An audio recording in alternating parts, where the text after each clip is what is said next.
os casos de tortura revelados nesta semana estarreceram, horrorizaram a opinião pública. As pessoas ficam chocadas diante do volume de revelações de casos de tortura que saem dos armários da ditadura.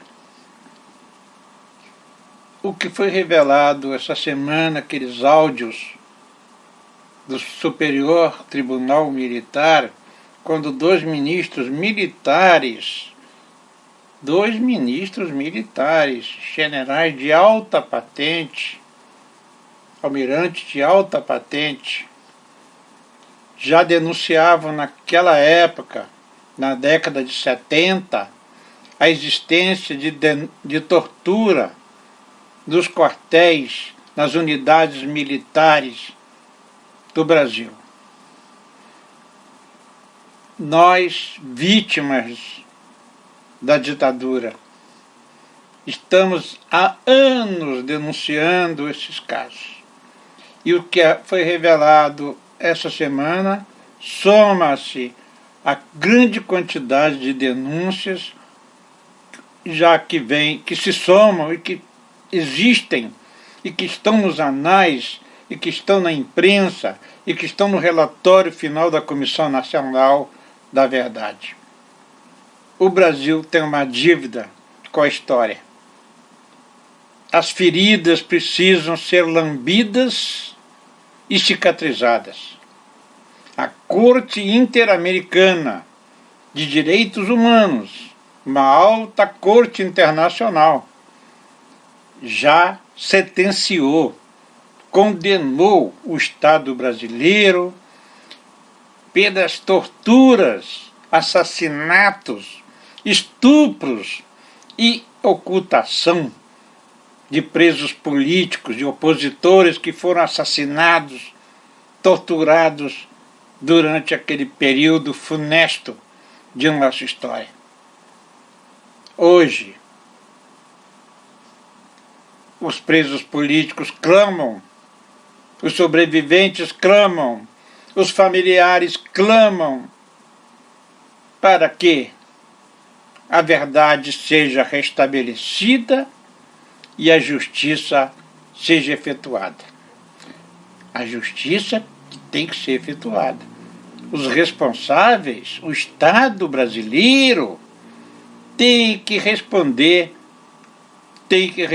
perante a história pelos crimes cometidos por servidores públicos, civis e militares.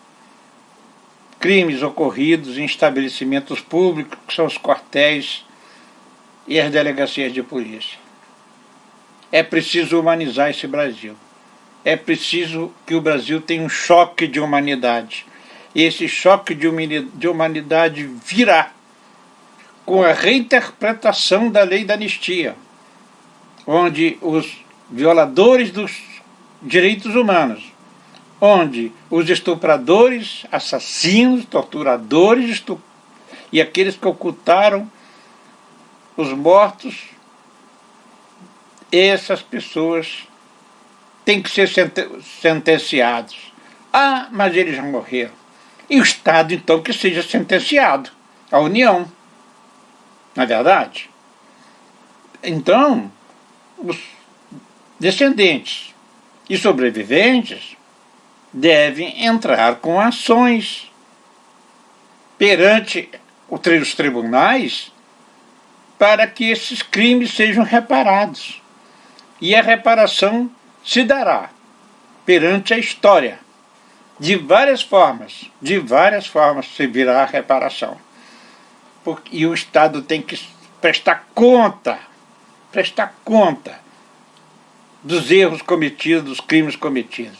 O atentado do Rio Centro até hoje não foi esclarecido, onde um grupo de militares, aquelas milícias, porque ali começaram as milícias, assassinos, criminosos, submundo, ratazanas, que surgiram nos porões e nos quartéis, que essas ratazanas, alguns estão vivos, sejam criminalizados, julgados, levados aos tribunais.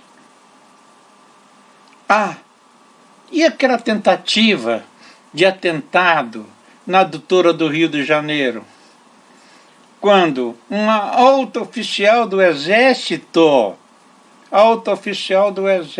meu Deus do céu, alta oficial do Exército queria destruir, colocar veneno na água consumida pelos cariocas e depois colocar a culpa nos comunistas. Esse tipo de gente, será que pode chamar de gente? Sei lá. Esse tipo de criminoso, de submundo, de miliciano, continua no governo, exercendo altos cargos da República, tanto no poder civil como no poder militar. Não podemos conviver, não podemos. O Estado democrático não pode conviver com o crime. Por isso é necessário que essas revelações venham à tona, que venham à luz, e que venham à luz também os crimes, e que venham à luz também os motivos e onde estão enterrados, ocultados, aqueles que lutaram por liberdade e democracia no Brasil e que foram assassinados por esses monstros civis e militares que ainda estão por aí. Então que a União, que o Estado brasileiro pague, pague perante a história pelos crimes cometidos.